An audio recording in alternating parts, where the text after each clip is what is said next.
Hi అండి. అందరికీ నమస్కారం. Welcome to my channel. ఈ వీడియోలో ఆంధ్రప్రదేశ్ రాష్ట్ర ప్రభుత్వ ఉద్యోగులకు మరియు పెన్షనర్లకు పీఆర్సీ ఎరియర్స్ ఈ తేదీలలో జమ క్లియర్ రోడ్ మ్యాప్.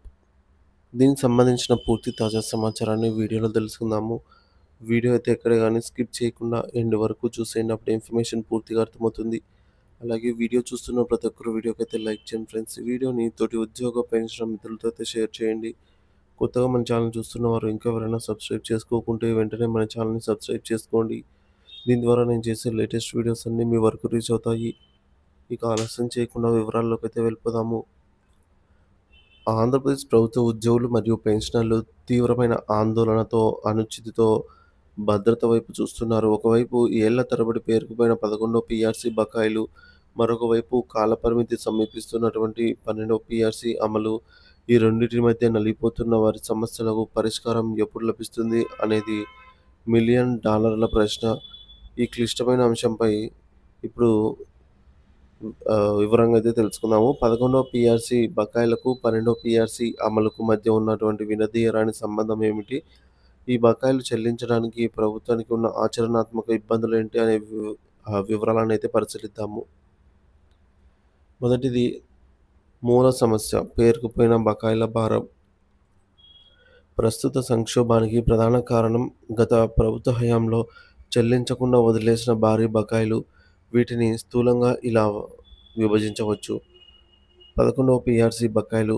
11వ పీఆర్సీని అమలు చేసేటప్పటికి దానికి సంబంధించిన పూర్తి ఆర్థిక ప్రయోజనాల బకాయిలు ఉద్యోగులకు, ముఖ్యంగా రిటైర్ అయిన వారికి అందలేదు.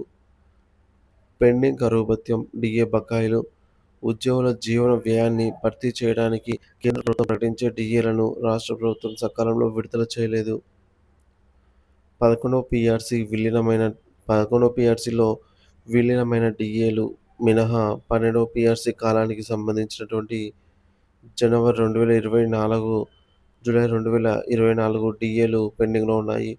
భవిష్యత్తులో రాబోయే జనవరి 2025, జూలై 2025 డీఏలు కూడా ఈ జాబితాలో చేరతాయి.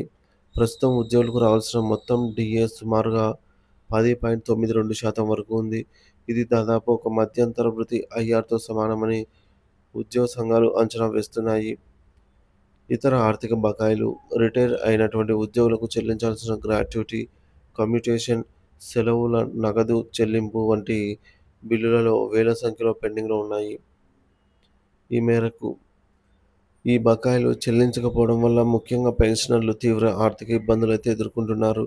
వారి ఆర్థిక అవసరాలకు, వైద్య ఖర్చులకు కూడా డబ్బులు లేక సతమతమవుతున్నారు.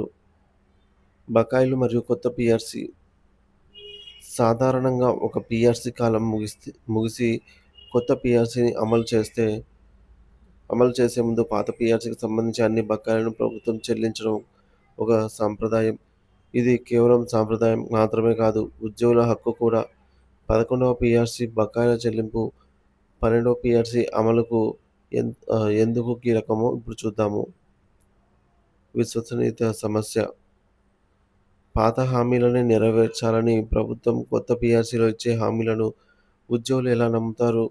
11వ పీఆర్సీ బకాయిలను చెల్లించడం ద్వారా ప్రభుత్వం ఉద్యోగుల్లో విశ్వాసాన్ని, నమ్మకాన్ని పునరుద్ధరించాల్సి ఉంటుంది. సాంకేతిక అవసరము. కొత్త పీఆర్సీ ఫిట్మెంట్, పే స్కేల్ అనేవి పాత పీఆర్సీ చివరి నాటి మూల వేతనం బేసిక్ పే ఆధారంగా నిర్ణయించబడతాయి. పెండింగ్‌లో ఉన్న డీఏలను బేసిక్ పేలో విలీనం చేసిన తర్వాతే కొత్త స్కేల్స్‌ను శాస్త్రీయంగా నిర్ధారించగలుగుతారు. కాబట్టి బకాయిలు చెల్లించకుండా 12వ పీఆర్సీ అమలు చేయటం సాంకేతికంగా సంక్లిష్టమైనది మరియు ఉద్యోగులకు నష్టం చేకూర్చేది. ఉద్యోగ సంఘాల వైఖరి. పాత బకాయిలు క్లియర్ చేయకుండా 12వ పీఆర్సీపై చర్చలకే రామని ఉద్యోగ సంఘాలు, ముఖ్యంగా జాయింట్ స్టాఫ్ కౌన్సిల్ జేఏసీ సమావేశాల్లో స్పష్టం చేస్తున్నాయి. ఇది వారి ప్రధాన డిమాండ్‌గా అయితే ఉంది. సాంకేతికంగా ప్రభుత్వం 11వ పీఆర్సీ బకాయిలు చెల్లించకుండానే 12వ పీఆర్సీని ప్రకటించవచ్చు. కానీ అలా చేస్తే అది ఉద్యోగుల నుంచి తీవ్ర వ్యతిరేకతకు, ఆందోళనకు దారితీస్తుంది. ఇది రాజకీయంగా, పరిపాలనా పరంగా ప్రభుత్వానికి మంచిది కాదు. ప్రభుత్వానికి ఉన్న ఆచరణాత్మక ఇబ్బందులు ఏమిటంటే, ఉద్యోగుల డిమాండ్లు న్యాయబద్ధమే అయినప్పటికీ వాటిని నెరవేర్చడంలో ప్రభుత్వానికి కొన్ని వాస్తవమైన ఆర్థిక సవాళ్లు ఉన్నాయి. భారీ భారీ ఆర్థిక భారం. పేరుకుపోయిన బకాయిలన్నీ ఒకేసారి చెల్లించాలంటే ప్రభుత్వం ప్రభుత్వ ఖజానా పైన వేల కోట్ల రూపాయల భారం పడుతుంది. రాష్ట్ర ఆర్థిక పరిస్థితి అంతంత మాత్రంగా ఉన్న ప్రస్తుత తరుణంలో ఇది చాలా పెద్ద సవాలు.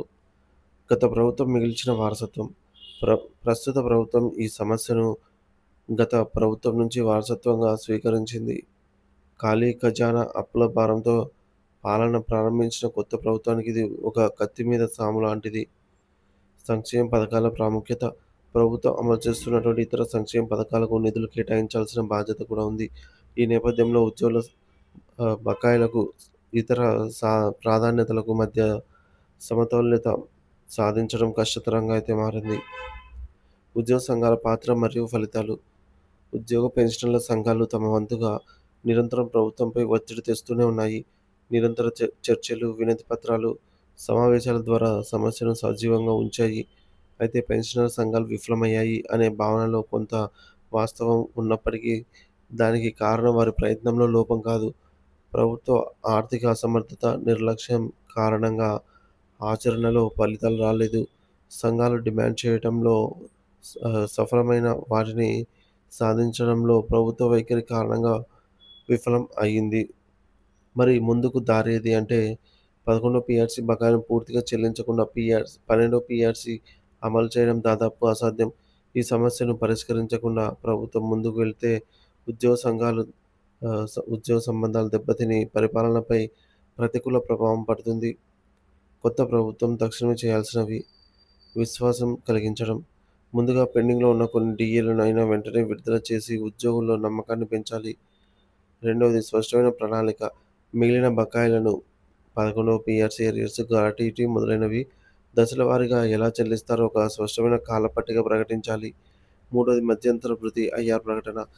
12వ పీఆర్సీ కమిటీ నివేదించేలోపు ఉద్యోగులకు తక్షణ ఉపశమనంగా మధ్యంతర భృతిని ప్రకటించాలి. చర్చల ప్రక్రియ. ఉద్యోగ సంఘాలతో పారదర్శకంగా చర్చలు జరిపి వారి ఆందోళనను పరిగణనలోకి తీసుకొని అందరికీ ఆమోదయోగ్యమైనటువంటి పరిష్కారం కనుగొనాలి. రాబోయే సెప్టెంబర్ నెల నుంచైనా ప్రభుత్వం ఈ దిశగా సానుకూల అడుగులు వేసి బకాయిల చెల్లింపు ప్రారంభించి 12వ పీఆర్సీ ప్రక్రియను వేగవంతం చేయాలి అని ఉద్యోగులు, పెన్షనర్లు ఆశిస్తున్నారు. మరి వారి దీర్ఘకాలిక సమస్యలకు, ఈ యొక్క ఎదురుచూపులకు కొత్త ప్రభుత్వం తెరదించుతుందని అయితే ఆశిద్దాం. సో, త్వరలో మనకు సెప్టెంబర్ 2వ తేదీన ఏపీ క్యాబినెట్ భేటీ కూడా ఉంది. సో, అందులో అయినా సరే ఉద్యోగులకు సంబంధించి మంచి నిర్ణయం అయితే తీసుకోవాలని అయితే ఉద్యోగ పెన్షనర్లు ఎదురు చూస్తూ ఉన్నారు.